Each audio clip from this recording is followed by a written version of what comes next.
Railway police दल चंद्रपूर आणि CBI नागपूरच्या पथकाने एकाच दिवशी कारवाई करीत रेल्वे तिकिटांचा काळाबाजार करणाऱ्या 14 दलालांना अटक केली।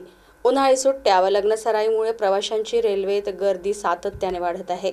त्याचा फायदा घेत दलालांकडून रेल्वे आरक्षणाच्या तिकिटांचा काळाबाजार केला जात आहे।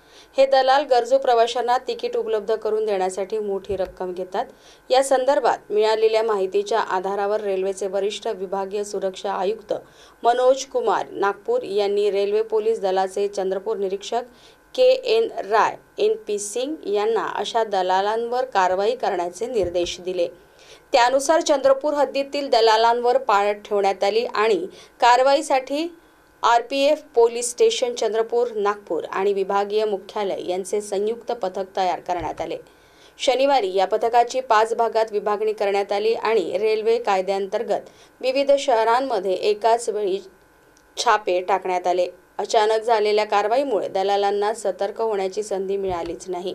या छाप्यात चंद्रपूर शहरात 5, घुग्गुस 5, वणी 2, भद्रावती 1 आणि माजरी येथे 1 अशा 14 दलालांना पकडण्यात आले। त्यांच्याकडून 5,10,481 रुपये किमतीचे एकूण 271 तिकिटे जप्त करण्यात आली।